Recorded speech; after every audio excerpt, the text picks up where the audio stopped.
Hi guys, how's it going? It's Ben here from ConnecTED. We are recording one of our favorite ConnecTED talks, and today we've got a very familiar face. It's Nathan from the gym. Nathan, welcome. Thank you for doing this with us and for chatting Oh, to us for a little bit today. thank you, Ben. Thank you. And we are here specifically, Nathan, because you've added to your repertoire, you've done some extra studying, hmm and you're going to tell us what it is that you've done and why. Yes, so what I have done is a level 4 in nutrition, and then also within that course, there was then an extra sports nutrition, almost mini course within that. So the nutrition course is to cover everything nutrition, macros, vitamins, minerals, and how that's going to impact our body. And then the sports nutrition was then adding to that. So we had to do almost a case study on an athlete. So, for example, a footballer or a marathon runner or a strongman, and how nutrition is going to impact their performance and recovery as well after that. Okay, and why have you decided to add this to your repertoire? Well, so from my education, I done a BTEC for a few years and then followed up with a foundation degree and also university. And after that, it was then kind of focusing on the coaching qualifications. So actually building myself up to work in the gym. And I think as a personal trainer, a natural progression is nutrition. So with the almost the knowledge that I have from education before, I did want to then take that further and take it to level 4, and of course the sports nutrition. So again, it was just building up my own knowledge, building up my own credibility, and actually studying almost science based and science proven methods and around nutrition, so then I can then further help people outside of the gym. And the gym's obviously important for exercise, but then it's once you go home and once you then consume the food and the drink as well, that's going to make a massive difference to your body and your performance as well. So you're talking a lot about performance and about athletes and stuff there. So who is this for? Is it just for athletes? No, it's for everyone. So a big a big goal within the fitness world is weight loss, and I think from my experience, a lot of people can struggle to almost shift that weight. But whenever you almost break it down into a more science based approach, that if people are struggling and they can't shift the weight, well, maybe there's something that's not going right there. Maybe they're not having enough. There's 101 different explanations. So, and again, that's just one example, but it's almost putting the science into training for people that are maybe looking to build muscle. They're maybe looking to, I don't know, shift some weight, and then of course with people that are involved within sports. And again, as I've said a few times, it's just trying to improve performance, and not even for people outside of sport, that improving performance in the gym. If you go in and you have a better workout, well then you're going to take out more from that, and you might get a better sleep, or then you might go into the next session feeling better about yourself, and mentally you're gonna improve, and so on. So again, it's just to help. It's to help as many people as I can almost improve their overall quality of life and gym performances as well. But in reality, what you're saying here is ultimately going to be you're going to take away the things that I love to eat. Because I am we're vegan in our house. We do follow hmm a pretty like probably a healthier diet than most households. But I mean, we love our treats. Like we love our treats, and you're going to hmm take all those away, right? No, so I kind of classic saying is everything in moderation. You have to be sensible and you can't overdo it. So I think the general idea with snacks is roughly about 10% of your calorie intake should be almost from the treats. And the 10% might not seem like a lot, but if someone's on say 2,500 calories a day, but then 10% is only 250. So if you think about it, maybe a chocolate bar or maybe a bag of sweets or something is going to be somewhat calorific. So it's not a case of removing the things that you like. It's maybe more just seeing how many calories, how does it affect your macros, and how can you then fit that in so you can still enjoy yourself, but you just have to be sensible about it, and it has to be in moderation as well, if that makes sense. It does make sense. And I suppose like cluelessness is a big issue. Because lots of us don't really have an idea of what we're eating because we don't track it and we don't think about it. So Yeah. what are some of the biggest mistakes that you see people make? Yeah, some of the biggest mistakes, as I was saying about weight loss before, sometimes people are not eating enough to almost shift the weight from their body. So I'd say the biggest mistake that people make is maybe not actually tracking or not keeping record of what they're having, because they might almost think about all the food that they've had, but chances are they're not going to be able to tell you about the numbers that are basically going into their body. So I would say almost to then counter that, if you were to take a week, and there's plenty of apps out there that's a case of just taking a picture of your meal and it will then calculate using AI the calories and the macros, everything in the meal. If you were to track all your food for a week, I think that's going to give you a pretty good idea of where you're at and almost your daily almost calorie consumption. So then mistakes such as not having enough or maybe having too much are then going to be eliminated, because you know then how much you're actually having. And then of course it's just a case of finding out how many calories or whatever it is you then need to almost overcome that mistake. So the first step, I've come to realize even over the course of this conversation that the biggest problem could be that actually I don't know what I'm really eating. So once I've identified that as a problem, I think to myself, okay, well, how am I going to help, or in what way is Nathan going to be able to help me? So I show up on day one, I'm ready to start. How does it actually work when we're working together? Sure. So assuming that you do have record of what you've had over the past week, the week that's just passed, if you can then give me that information, well, then it's just a case of setting a goal. So yes, it might be fine actually seeing what you've had in the past week, but we need to make sure then what you're having to eat and what you're having to drink aligns with your then goals.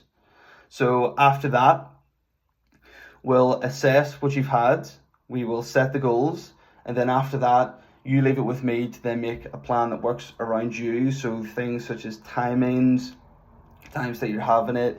Maybe if, some people have to cook for several people in the house, so then how can we work around that as well? Maybe, such as yourself, maybe there's different requirements, such as vegan, vegetarian, maybe people are on keto diets. Again, it's almost painting a picture of you, and then leave it with me to then make something that works towards your goals, sets you up perfectly, and ideally, in an ideal world, is not too much hassle and not too difficult for you to then follow as well, if that makes sense. It does. It makes perfect sense.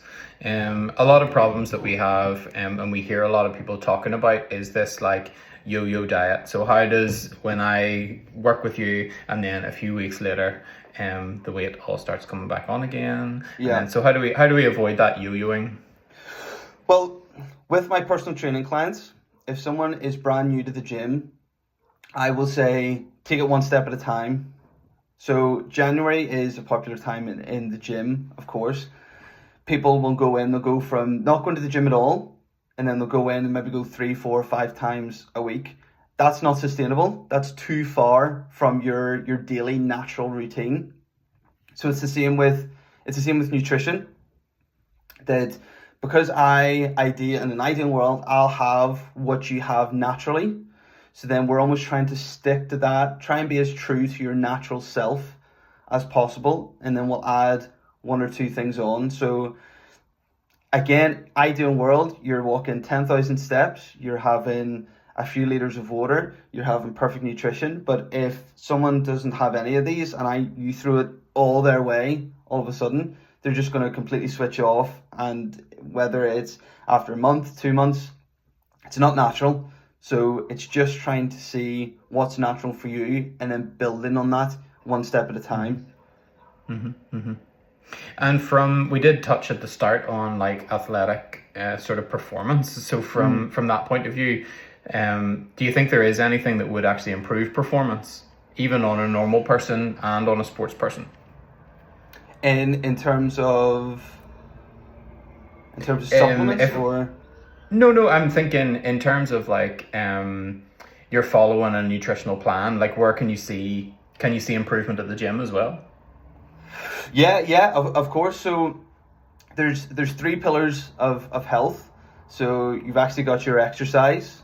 So what's your physical movements in the day, your nutrition, so what you're consuming, and then your rest as well.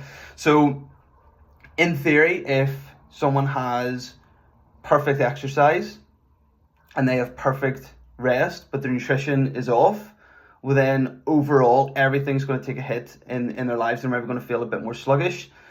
They're maybe going to feel a bit heavier. They're maybe not going to perform as good in the gym. So with nutrition, I mean, you are what you eat is the saying. So if you're taking in good food, if you're taking in a sufficient amount of fuel, then your body is naturally going to feel better. Mentally, you're going to feel better. And then if you're eating good, you're feeling better, you're going to exercise better, you're going to be stronger in the gym. And then if you almost use up more fuel in the gym, you're going to be more tired. So then if you're more tired, well, then you're going to rest better. And if you rest better, you're going to wake up, and so on. So again, nutrition is just one of those 3 pillars that you have to focus on, and you can't neglect if you want to get the best out of everything, not just in the gym, your performance in the gym, but just day-to-day life. If you want to feel better, well then again, those 3 pillars are what you have to focus on, with nutrition being one of them, of course. Yeah. So previously, you and I both know that it's taking that first step into a gym is one of the most anxiety-inducing things that some people can ever do. And now you're trying to take on a different set of different aspect of people's lives, where you're asking them to discuss and talk to you about food, and that can be just, you've gone out of the frying pan and into the fire in terms of conversations with people that can cause them to feel anxious. Yeah. So, do you have any advice for people that the idea of A, walking into a gym is terrifying, and B, the idea of opening up to you about what they actually eat, which is, can sometimes be something completely secret to someone. Do you have any advice about people that might just feel completely nervous about that? Yeah, well, what I would say, and what I've said before, is that in the gym, whenever you're doing exercise, other people are there. So it's almost, you feel maybe you have to perform because there's other people around. And maybe if you were on the house on your own doing exercise, well then you might maybe kind of ease up a bit. You might not push yourself as hard. So with nutrition and with what you're having to eat, chances are you're going to be on your own. So maybe you're going to ease off. You're gonna put the brakes on. And in terms of what you then are having on your own, as you said, it's important to be honest with yourself, and it's important to be honest with me as well. Ultimately, the more you tell me, the better I can then help you. So the more honest that someone can be, the more I can then help them. And I think people at home and in the gym maybe do overthink things, and maybe feel, as you were saying, that they might feel anxious about sharing maybe some of the eating habits that they have. But if we're being honest, probably a lot of people do have them, and it's one of those things that by no means should you ever feel ashamed or embarrassed about what you're having to eat. And again, ultimately, the more you can tell me, the more honest you can be with me, then the better I can then help you. And if you are hiding something or maybe keeping something to yourself, well then ultimately that might be the deciding factor whether you progress and whether you make results as well. Nathan, thank you so much for joining us. It's been very informative. Before you go, tell us, if we wanted to get started, how would we go about it? All you need to do is get in contact with myself through Facebook, through Instagram. In the gym, there is business cards of mine which have my number and my email on it as well. And again, just starting up, it's just a case of actually having that conversation. I can help you get set up to improve, I suppose, improve your life, improve your gym performance, and just try your best to have fun with it as well and not make it feel like a chore. If you're interested in joining ConnecTED Fitness, it's www.connectedfitness.online. We have sites both in Lurgan and Lisburn. If you're on that website, you're going to find links to Nathan as well. He's amongst our personal trainer team, so you'll be able to find him there.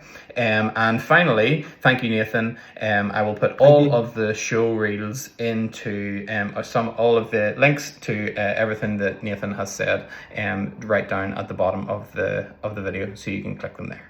Thank you so much. Thank you.